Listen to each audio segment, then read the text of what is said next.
ဒီနေ့ကတော့ကျွန်တော်တို့မလောက်တာကြာပြီဖြစ်တယ်ပေါ့နော်မလောက်တာကြာပြီဖြစ်တဲ့ကျွန်တော်တို့ reaction လေးတစ်ချက်လောက်တာမှာပဲဖြစ်ပါတယ်ဆိုတော့ကျွန်တော်လောလောဆယ်တွေ့ထားတာ bike လေးနဲ့မြန်ရဆိုတွတ်ပီကို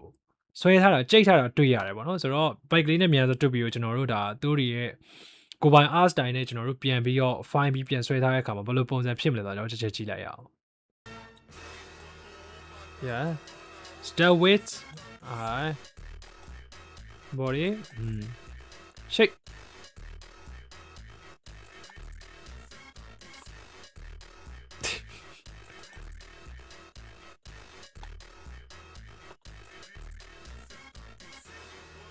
Nani? 看到ဒီရက်ပိုင်းကျွန်တော်တို့အရင်တုန်းက character ဇက်ကောင်တွေဖြစ်တဲ့မသေးမြင်တို့မြန်စာတွတ်ပီတို့ဘိုဘိုတို့ ED တို့ file ပြီးတော့ပြန်ဆွဲတဲ့လူတွေတော်တော်များတယ်နော်ဆွဲတာမိုက်တယ်တွေ့လားမာဆေကြီးရောကျွန်တော်တို့လုံးဝတင်းပြီးတော့ဖောင်းပြီးတော့လုံးဝကြိတ်ထားတာလုံးဝ share ကြီး Okay nice creation ဘိုင်းကိုတော့ကျွန်တော်သဘောကျတယ်ပေါ့နော်ဒီမှာ creation လုပ်ပြီးဆွဲတာတော့သဘောကျတယ်အဲ့တော့နောက်ထပ်တစ်ပုတ်ဖြစ်တဲ့ vibe လေးကိုလည်းဘယ်လိုဆွဲတာလဲချက်ကြည့်အောင်ဟာစလိုက်哪里 Okay ပြန်ကြည့်မယ်ဒီဘုံကတော့ကာလာတော့မပါတော့ဟုတ်လားဒီ bike လေးကိုလုံးဝ mouse တွေလုံးဝမဟုတ်ဆိုပီပီတတဆွဲထားတာတွေ့ရတယ်ပေါ့နော်လက်ကိုဒီလိုပုံစံမျိုးဒီနားလေးကကျွန်တော်တို့တိမ်ပြီးတော့မဆွဲရဘူးဘာဖြစ်လို့တိမ်ပြီးတော့မဆွဲရဘူးလို့ပြောလဲဆိုလို့ရှိရင်ကျွန်တော်တို့ထားပါတော့ဒါမှကျွန်တော်တို့လက်ပေါ့နော်ဒါမှကျွန်တော်တို့လက်ဆိုလို့ရှိရင်အများစုကျွန်တော်တို့ဆွဲမိတဲ့ပုံစံတွေကဘယ်လိုလဲဆိုရင်လက်ကကျွန်တော်တို့လာပြီးတော့ဒီဘောကတေးပြီးတော့မှကျွန်တော်ဒီလိုမျိုးတိမ်သွားတဲ့ပုံစံပေါ့နော်ဒီနားလေးကျုံပြီးတော့တိမ်ဝင်သွားတဲ့ပုံစံတွေထားနေကျွန်တော်တို့အများစုဆွဲကြရတယ်ဒါပေမဲ့ကျွန်တော်တို့ reality အနေနဲ့ကျွန်တော်တို့ကြည့်လိုက်တဲ့အခါမှာကျွန်တော်တို့လက်ကဒီနားမှာကျွန်တော်တို့လက်အစ်စ်လေးရှိရတယ်လားဆိုတော့အဲ့လိုအစ်စ်လေးရှိရတဲ့အတွက်ကြောင့်မလို့ဒီနားလေးကလက်ကကျုံပြီးတော့လူမျိုးတိမ်ဝင်ပြီးတော့ကျွန်တော်တို့ဒီလိုပုံစံနေထားမျိုးမဟုတ်ဘူးပေါ့နော်အဲ့လိုပုံစံနေထားမျိုးမဟုတ်ဘဲနဲ့ကျွန်တော်တို့ဘယ်လိုပုံစံနေထားဆိုရင်ပို့ပြီးတော့အဆင်ပြေလဲဆိုရင်ဒါကျွန်တော်တို့လက်ပြီးရင်ကျွန်တော်ဒီနားလေးမှာလက်အယူစစ်လေးရှိတယ်ဆိုဒီနားလေးကလက်စစ်ရှိရဆိုတဲ့ပုံစံအနေထားကျွန်တော်တို့အဲ့လိုပုံပေါက်အောင်တစ်ချက်ကျွန်တော်တို့ဆွဲပေးရမယ်ပေါ့နော်ဆွဲထားတော့ကျွန်တော်တို့လုံးဝကောင်းတယ်လုံးဝကြိတ်ပြီးတော့လုံးဝစူးစမ်းပြီးတော့ကျွန်တော်တို့ဆွဲထားတဲ့ပုံစံအနေထားကိုကျွန်တော်တို့တွေ့ရတယ်ပေါ့နော်ကောင်းပါတယ်စူးစမ်းပြီးတော့ဆွဲထားတဲ့ပုံစံအနေထား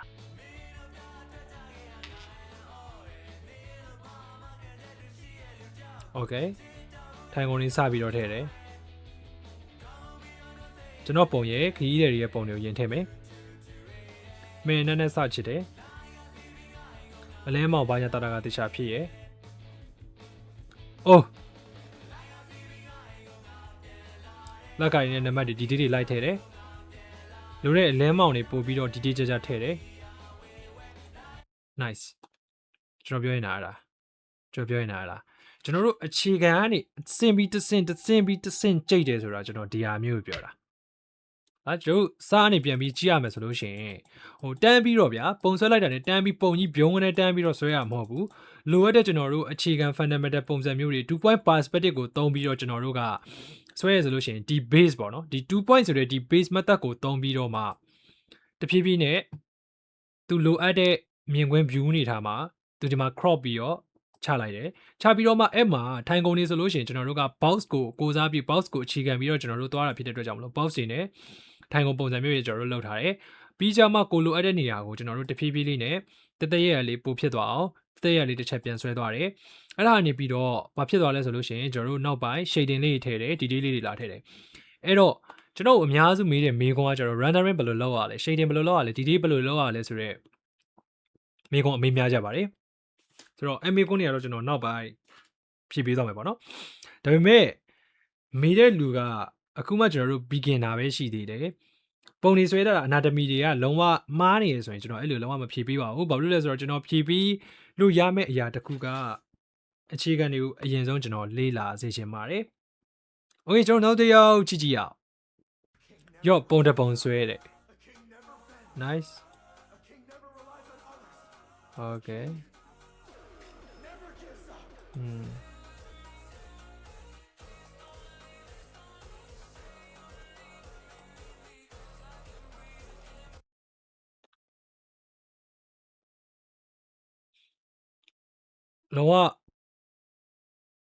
လုံးဝဒီကလေးလုံးဝအသက်ငယ်တယ်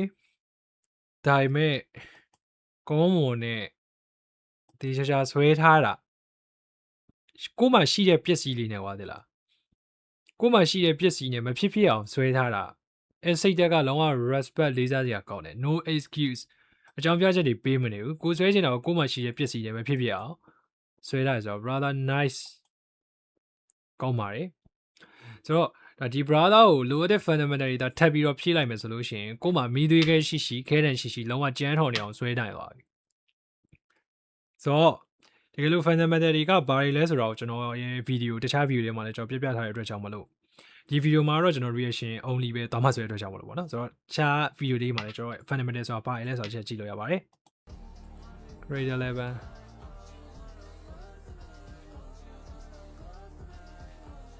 ဝေါ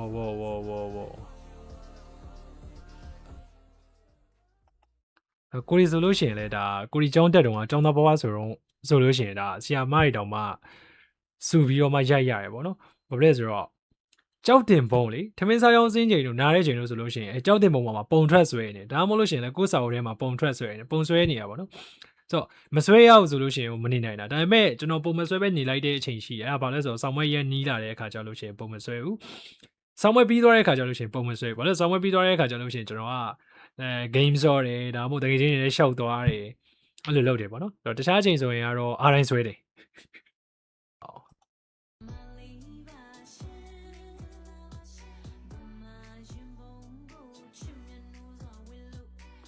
လုံးဝ landshot ရဲ့ animation မှာလုတ်ပြထားတာကောင်းချက်ပဲလုံးဝသူပြောလို့ illustration တွေဆွဲရမဟုတ်ဘူး animation မှာလုံးဝလုတ်ပြထားတာကျွန်တော် landshot လိုက်တဲ့အခါမှာသပင်လှုပ်တဲ့သပင်ရဲ့ဒီတူးတဲ့ပုံစံ landshot တဲ့အခါမှာကိုယ်သပင်လေးလှုပ်နေတဲ့ပုံစံရဲ့ပြီးတော့ landshot လိုက်တဲ့အခါမှာလက်ဟန်ပန်ပုံစံအနေထားရပါတေးချာဆွဲထားတွေ့ရတယ် model လိုမျိုးပဲ landshot နေတဲ့ပုံစံနေတာပြီးလို့ရှိရင်ကျွန်တော်တို့ဒီမှာထားတဲ့ share ပုံစံမျိုးတွေ landshot လိုက်တဲ့အခါမှာပြောင်းသွားတဲ့ share တွေအကုန်လုံးထည့်ထားတာ nice ကောင်းပါတယ်ဆိုတော့ဒါကကျွန်တော်တို့ animation လုပ်တာလွယ်တော့မလွယ်ဘူးဆိုတော့ဒီလို animation လုပ်ဖို့အတွက်ဒီလို landshot တဲ့ပုံလေးရဖို့အတွက်ကဒါအနည်းဆုံးသူ့အနေနဲ့အချိန်မပေးဘူးဆိုရင်တောင်မှတော်တော်လေးကိုအချိန်ပေးထားရတဲ့အနေအထားမှာကျွန်တော်တို့ရှိရပါတော့ဒါ10နာရီ7နာရီ7နာရီကြားနိုင်တဲ့အချိန်ပေးထားရတဲ့အနေအထားမှာရှိတယ် okay နောက်တစ်ခုရှိတာက speed paint တက်လာတယ်ပေါ့နော်ဒါကလည်းမြန်မာကျွန်တော်တို့ဟိုအရင်တော့ဝတ္ထုတွေထဲမှာရှိတဲ့ character တယောက်ရဲ့ပုံကိုကျွန်တော်ပြန်ဆွဲထားတဲ့အနေအထားပါနော်ဆိုတော့ဘယ် character ဖြစ်မလဲကြည့်ကြည့်ရအောင်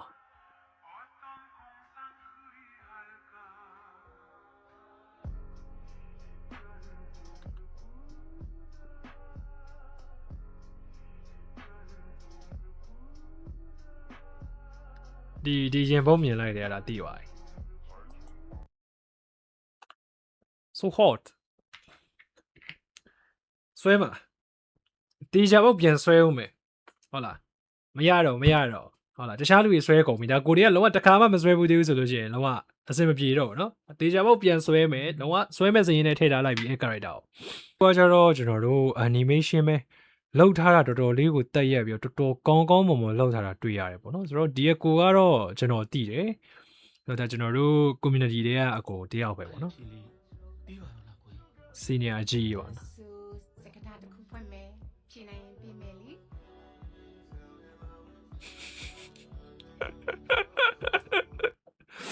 လောကအဲ့လိုလောက်ထားတဲ့လူကလည်းလောက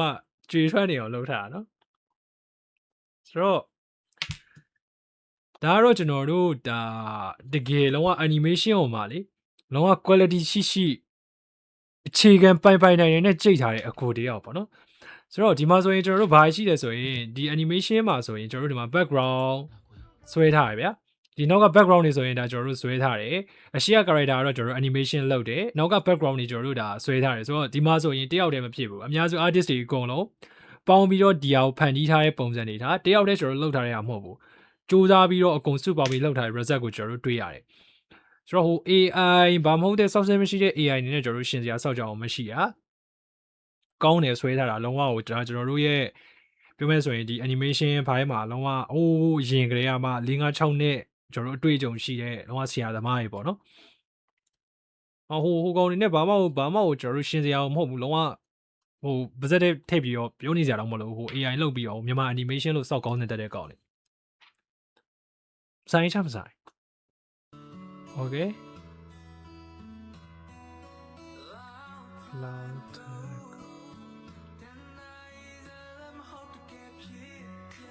You